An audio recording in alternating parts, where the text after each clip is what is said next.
السلام عليكم ورحمة الله تعالى وبركاته. مرحبا بكم على قناتي سارة تي في. هذه الحلقة كنشارك معكم طلبية ديال الفقاص، وكذلك عندنا هنا الصابلي اللي كيجي على هاد الاشكال. هذه حلقة مميزة، تبعوا معايا الطريقة والمراحل. مرحبا بكم. راه النتيجة كيف ما كتشوفوا، راه من اروع ما يكون مذاق وشكل.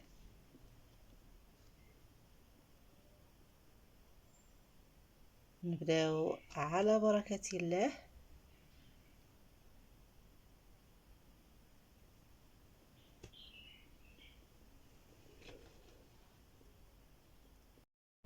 نبداو على بركة الله. عندنا هنايا المقادير اللي هما هنا عندنا قبصة ديال الملح على هذا الشكل، عندنا 200 غرام ديال اللوز اللي قطعناه نصفين كيف ما كتشوفوا، عندنا كاس ديال الماء الزهر بالعامري، عندنا 3 الكيسان ديال العنبة ديال زيت المائدة، عندنا 2 كيسان ديال السكر سنيده، نفس الكؤوس اللي عبرت بهم الزيت والمزهر عبرت بهم السنيده.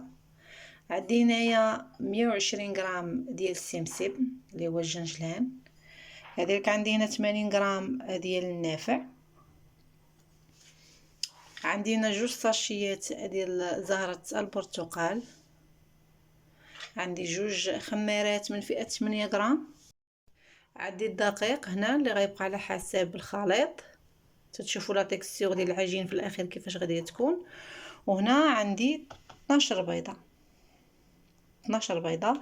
انا هنا راه مضاعفه الكميه، يمكن لكم تخدموا بالنصف ديال الكميه اللي غادا نخدم بها انا دابا على هذا القوام اللي كتشوفوا فيه. كناخذ هذا اللوز اللي قطعنا كيف ما قلت لكم على هذا الشكل هذا نصفين، كنخوي فيه هاد الكاس ديال المزهر على هذا الشكل وتنخليه جانبا. هنا في القصريه درت 12 بيضه وخديت الصفار ديال 2 بيضات غنحتفظ به على هذا الشكل هذا اللي باش ندهن به الفقاص ديالي من الفوق. يعني هنا غادي يكون عندنا 5 البيضات في العجنه الوحده. اذا هنا عندي 10 ديال البيضات، والبيضات اللي زايدين خدينا لهم الصفار ديالهم. نتمنى انني نكون شرحت. يعني عندنا 12 بيضه، خدينا 2 ديال الصفار وبقى البياض مع الخليط. هنا غادي ندير الملحه كيف ما قلنا، القليل من الملح. غندير هنا زهره البرتقال، 2 ديال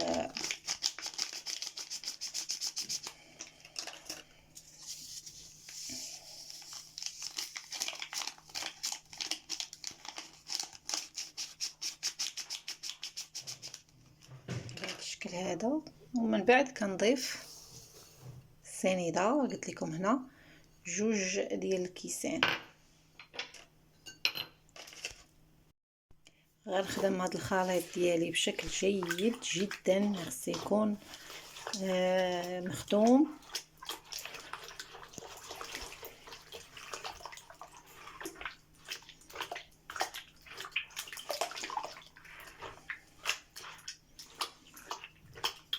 نخدموه بشكل جيد حتى يندمج ليا الخليط ديالي جيدا وتذوب هذيك السنيده، تذوب مزيان، ما تبقاش عندي ما تنحش بها كاع بالحبيبات ديالها، خاصها تذوب نهائيا.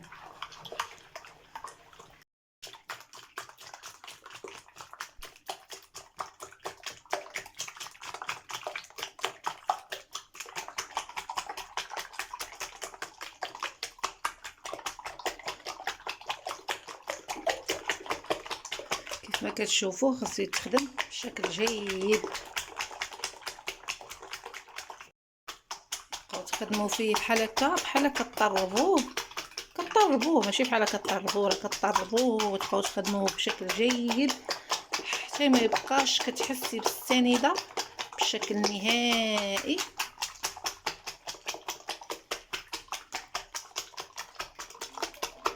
كيف ما كتشوفي سيداتي، انا غنعطيك فقاص رائع اللي غادا ترحمي لي عليه الوالدين. راه كيجي ممتاز، من احسن الفقاص اللي تقدري تخدميه. هذه راها طلبيه ديال واحد الكليانه كتاخدو من عندي دائما كيعجبها.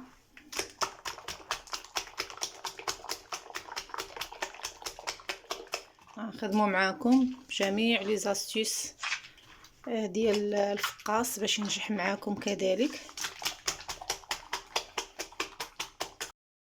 هنا ملي خدمناه على هذا الشكل صافي، هنا راه مبقيتش كتحس بالسنيده في اليدي. دابا غادا ندير الزيت.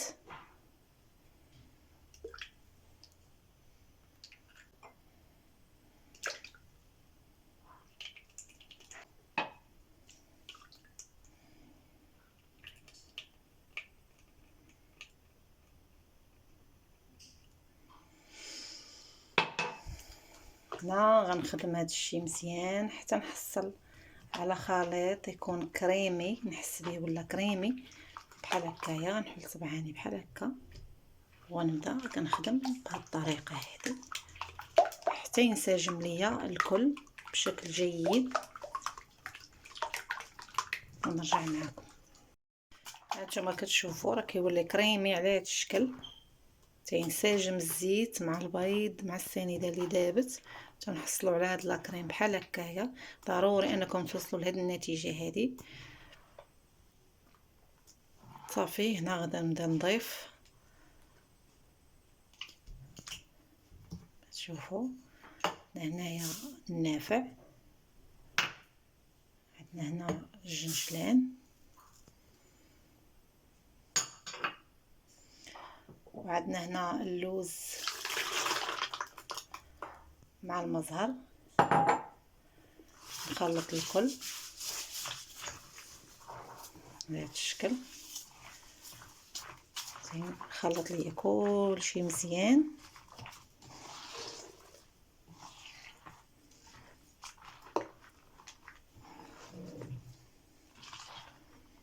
صافي هنا غادا نبدا نضيف الدقيق والخميرات جوج.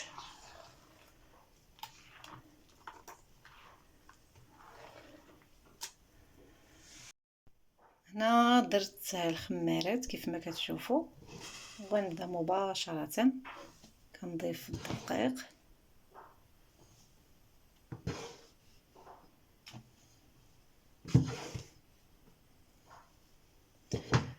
الاول كندير كميه مهمه ومن بعد رانا كنبدا ندير بشويه بشويه حتى كنحصل على تيكستور ديال العجين اللي انا باغا نوصل ليه. بحال هكايا شويه بشويه تيتخلط ليا الكل على هذا الشكل هذا كيف ما كتشوفوا. ايوا هذا هو الفقاص ديالنا. نتمنى من الله انكم تجربوه تشجعوا وزعموا عليه. راه دابا وريتكم الطريقه من الاولها حتى لاخرها، واكيد غتحصلوا حتى نتوما على نفس النتيجه.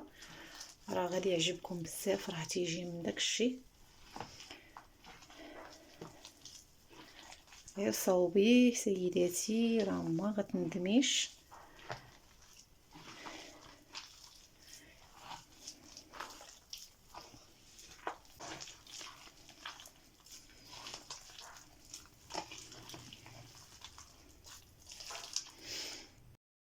هذا هو لا تيكستور ديال العجين كيف ما كتشوفوا. راه ماشي قاصحه، راه مرخوفه شويه، غير كتاخذ حقها ما تبقاش تلصق لكم في يديكم. صافي هذاك هو القياس ديال الدقيق اللي خاصكم ديروه.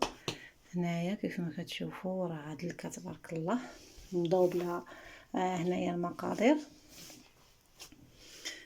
ديروا الا بغيتو ديروا غير النصف اولا ديروا هاد الكميه كيبقى لكم الاختيار. شوفوا غادا نقسمها لجزيئات كويرات صغار ونرجع معكم. كيف ما كتشوفوا درنا على هاد الجزيئات هادو على هاد الشكل، ودابا غنبدا نحربلها نديرها على شكل طولي ونرجع معكم. بحال هكايا، وكنخبط بحال هكا، نخبط مزيان باش لا كان شي هواء كيكون لداخل كيحيد. نعاود نخبط بحال هكا صافي، وكنبدا نرولي فيها، نرولي بحال هكا يولي على شكل باكيط. هانتوما على هاد الشكل هذا كيف ما كتشوفوا. غنستمر حتى نكمل الكميه كامله اللي عندي ونرجع معكم. هنا من بعد ما ستفناهم في الطاوه على هاد الشكل، الطاوه اللي غادا تدخل لينا الفران، وفرشنا ضروري غنفرشوا ليهم بابي كويسون على هاد الشكل هذا. فار ديال البيض، وغادا نزيد عليه لاغوم ديال القهوه ونخلطو مزيان وندهن به الفقاص. الفقاص ديالنا من بعد ما دهناه على هاد الشكل هذا كناخذ فورشيط وكنمشيه بحال هكا بشكل متموج بهاد الطريقه هذه. صافي غنستمر على هاد الشكل هذا، غادي ندير هاد الخطوط كامله على الفقاص ديالي كله، وغنديروه في الفران كيكون بارد حتى نخشي الطاوه، عاد غادا نشعلو ونخلي الباب ديالو مبسم. ضروري نخلي واحد شويه، واحد الفتحه تكون بسيطه في الباب ديال الفران، ونخليه يطيب ويتحمر على الوجه، نوجهوها بجوج من التحت ومن الفوق ونخرجوه وتشوفوه معنا ان شاء الله. هنا عندنا رابعه ديال الزبده مارغرين، عندنا كاس ديال السنيده، وعندنا كاس لارو ديال السكر كلاصي، عندنا قرصه ديال الملحه، عندنا الفلون ديال الفاني، عندنا النكهه ديال الليمون. النكهات راه تيبقاو اختياريه، كل واحد يدير الذوق اللي كيبغي. عندنا هنا كاس ديال الزيت، عندنا هنايا جوج بيضات، وكذلك عندنا هنايا الدقيق اللي غربلناه اللي دائما تيبقى على حسب الخليط. كيف ما كتشوفوا درت لاغوم ديال الليمون، كيف ما كتشوفوا كميه قليله جدا، ملعقه صغيره غير مملوءه. وهنا درت الملحه، درت الفلون ديال الفاني، ودرت رابعه ديال الزبده والسنيده والسكر كلاصي. غنخدم هادشي كامل حتى يولي ليا بوماط. عاد غادا نضيف المكونات المواليه. نبداو على هاد الشكل، بسم الله وعلى بركه الله. نخدم مزيان هاد الزبده مع هاد السنيده، ندلكها بشكل جيد.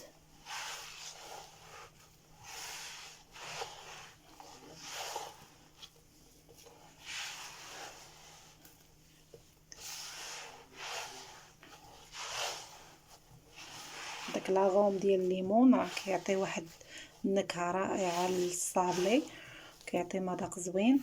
ولكن الا احترمتوا المقياس، يعني ندير واحد الكميه بسيطه للتنسيم فقط. الا درنا اكثر من القياس راه كيعطي واحد المروره. ايوا كيعوض انه ينسم لي العجين ديالي ويعطيني مذاق زوين، كيدير العكس. داكشي نحترموا القياس. كيف ما شفتوا راه ملعقه صغيره ديال القهوه هي اللي درت انا دابايا في هاد الكميه هذه ديال رابعه ديال الزبده.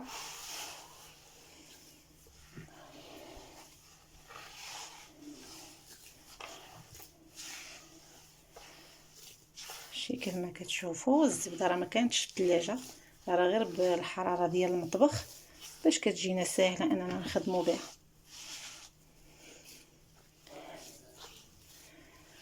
صافي هنا تخدمت لي الزبده ديالي على هذا الشكل، شي كتولي رطبه. غادا نضيف الزيت،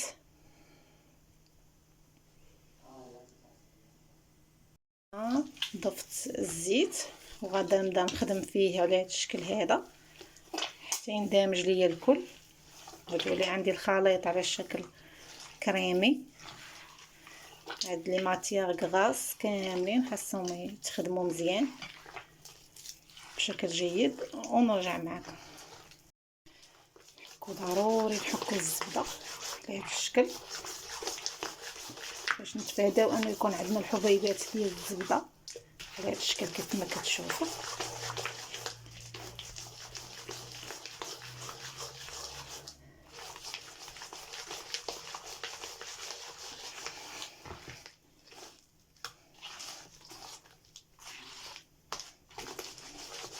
شتي الخليط اللي كنحصل عليه كيدير كريمي بحال الطوماطه. هنا غادي نضيف البيض، عندنا جوج ديال البيضات على هذا الشكل.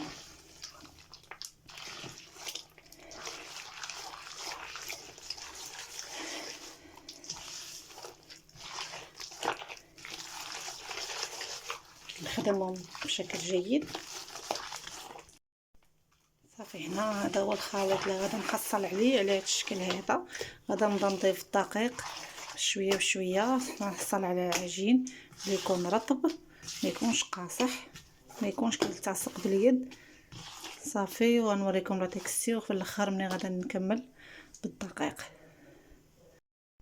هنا راه ما كندلكوش الصابلي، كندخلو غير الدقيق في العجينه بحال هكايا. الخليط ديالي كنبقى ندير ليه غير بحال هكا، غير بالصبعان ديالي، ما كندلكو ما حتى شي حاجه. كنستمر على هذا الشكل حتى كنجمع ليا العجين ديالي. هنا هي جمعنا العجين كيف ما كتشوفوا راه رطبه، غير ما كتلتصقش، شي رطبه بزاف. ها شي هنايا غادي نجمعها وندير لها بابي فيلم ونخليها في الثلاجه على الاقل واحد 6 سوايع حتى تشد في راسها، راه حيت مرخوفه بزاف كما شفتوا. ونسرحها معكم. من الاحسن انكم تخليوها تبات ليله كامله. صافي ها هي دابا درناها في بابي فيلم، غنديروها في الثلاجه على الاقل واحد 6 سوايع اولا ليله كامله. من الاحسن تشد في راسها مزيان وتبرد وتجينا ساهله في الخدمه، وما تعاودش نطبعوها وطيب، كتبقى في القياس ديالها. هذه هي العجينه ديال الصابلي اللي خدمت معكم بلاغوم ديال الحامض وفلون ديال الفاني، راه كتجي من السما ومنكهه كتجي بنينه. غنديرها في الثلاجه ونعاود نرجع معكم. غنخدموا عجين صابلي تاني بنكهه ديال القهوه. عندنا هنا قرصه ديال الملحه، ربعه ديال الزبده اللذه، عندنا هنايا لاغوم ديال القهوه، عندنا كاس ديال سنيده غير مملوء، كذلك عندنا كاس ديال سكر كلاصي غير مملوء، كذلك نقدر نقولوا كاس ديال لاروب. عندنا هنايا كاس ديال الزيت، وعندنا جوج ديال البيضات، كذلك عندنا الدقيق اللي وتبقى دائما على حسب الخليط. غنخلط هادشي اللي عندي هنا كامل، والزبده راه بالحراره ديال المطبخ كما كتشوفوا راه لينه.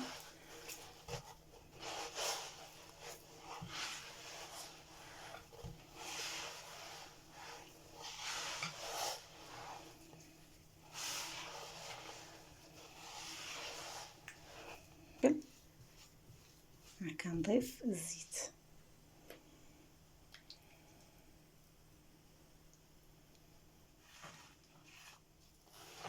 كنخدمو مزيان حتى يبان لي عندي خليط طماط.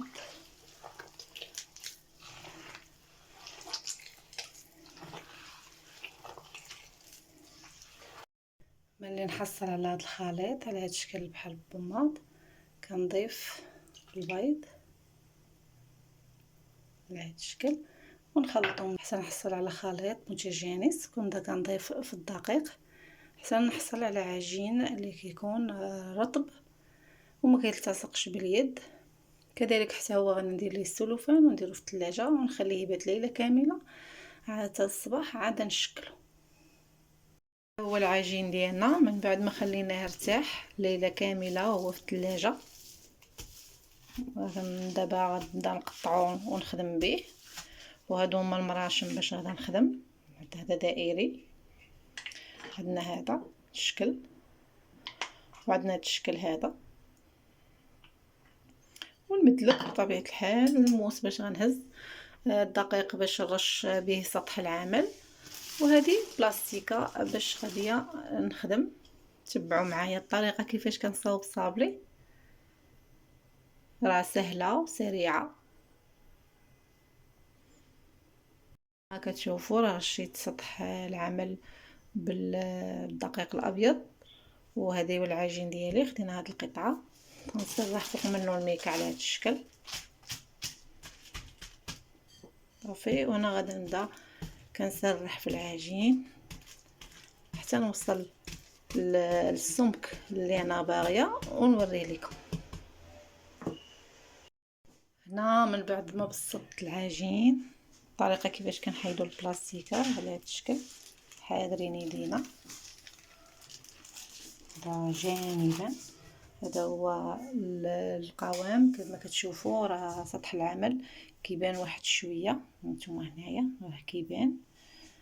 العجين ديالي كتكون رقيقه كيف ما كتشوفوا. طبقوا على هذا الشكل هذا.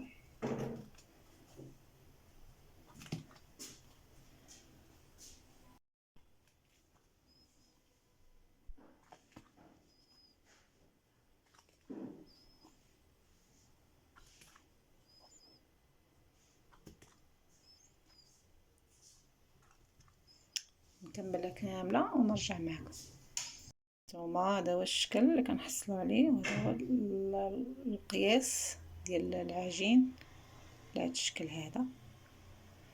غنستفهم في الطاوه اللي غادا تدخل الفران، ونكمل الكميه كامله اللي عندي. غادا ندير نصف بهذا الوجه هذا، والنصف بالوجه الثاني اللي هو هذا اللي غيكون خاوي من الوسط، ونوريكم في الطاوه ملي نكمل الكميه اللي عندي. كيف ما كتشوفوا هذا هو السمك ديال العجين اللي غادا نخدموا به على هذا القياس هذا. ما تكونش غليظه بزاف وما تكونش رقيقه، على هذا الشكل. اللي غتدخل الفران على هذا الشكل هذا، وكنديروه على بوطه تكون مهيله ونخليوها تتحمر وتقرمش، وعاد نخرجوها نشعلوا عليها في الاول من التحت، وعاد نحمروها من الفوق. هذا هو الفقاس ديالنا من بعد ما طاب، وغطيناه بالبلاستيك وبفوطه من الفوق، وخليناه يبات ليله كامله حتى كيبرد. ماشي ضروري يبات ليله كامله، ولكن خاصو يبرد تماما. هانتوما شوفوا كيفاش كيتحمر من الوجهين على هذا الشكل. وهنا بقى لينا غير نقطعوه ونستفوه في الطاوه باش يتحمر عاوتاني. غنبدا نقطع فيه دابا ان شاء الله. كنقطعوه على هذا الشكل هذا باستعانه بسكين يكون ماضي، ضروري يكون ماضي. هانتوما كتشوفوا راه تيجي رائع هذا الفقاس، راه مخير. هانتوما الشكل ديالو باقي كاع ما حمرناه. يلا قطعنا دابا ولينا الشكل كيفاش كيجي. غنستمر نقطع هاد الكميه اللي عندي كامله ونرجع معكم.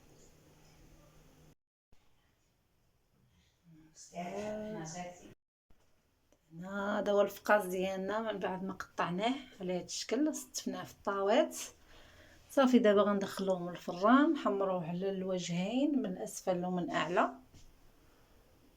ونقدموه نشوفوه للشكل النهائي. هذا هو الصابلي ديالنا من بعد ما طاب، كيجي على هذا الشكل. هانتوما درنا 3 اشكال، عندنا هذا وعندنا هذا كيف ما كتشوفوا، وعندنا هذا الشكل الثالث. هنا عندنا اللوز اللي محمر ومهرمش على هذا الشكل بموتيف ديال الشوكولا. درت هاد الوريدات صغارين بالشوكولاط ابيض، ودرت هاد الشكل هذا كذلك بالشوكولاط ابيض، ونزيد هاد الشكل الثالث بالشوكولاط اسود. وهنا عندنا التعليكه كتجي على هذا الشكل فيها الشوكولاط ابيض. عندنا كاس ديال العسل مع معلقه كبيره ديال كليكوز، مع معلقه كبيره ديال الناباج، مع معلقه كبيره ديال لا كونفيتور، مع 14 قطعه من الشوكولاط الابيض. كنحركوا الكل هكا حتى كندير في الكاسرونه العسل والناباج والكليكوز حتى كيندمجوا مع بعضياتهم وتيسخنوا، وكنحيدهم من فوق البوطه وكنضيف الشوكولاط ابيض والكونفيتور. كيعطيوني هاد النتيجه. ملي كنحرك مزيان وتيذوب هذاك الشوكولاط كيعطي هاد النتيجه هذا. هذه هي التعليكه باش غادا نلصق الصابلي ديالي. وانا غادا نلصقو دابا وغنشكلو نوريكم الشكل النهائي ديال هاد الحلوات اللي صاوبنا بجوج ديال الفقاص وديال الصابلي على هاد الشكل هذا.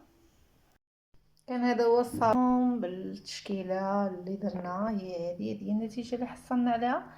نتمنى انها تعجبكم. هذه الطلبيه ديال السيده، هادو هما الاشكالات اللي طلبت. نتمنى من الله سبحانه وتعالى يوفقنا جميعا. ما تنساوش تابوناو في لاشين وتفعلوا الجرس باش يوصلكم كل جديد، وما تنساوناش من لي جيم. بالنسبه لها الطلبيه اللي بغى شي حاجه، راه حنا كنخدموا داخل الوطن وخارج الوطن، جميع المدن المغربيه. مرحبا بالجميع.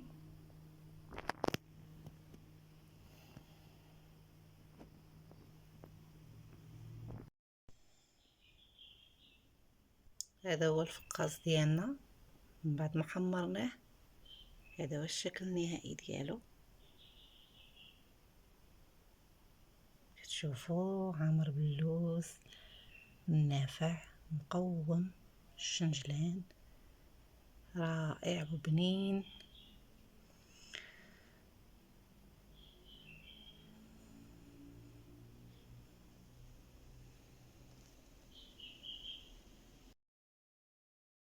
وصلنا النهاية ديال هذه الحلقة. إلى حلقة مقبلة إن شاء الله، وإلى اللقاء في ملتقى جديد على قناة سارة تيفي. والسلام عليكم ورحمة الله تعالى وبركاته.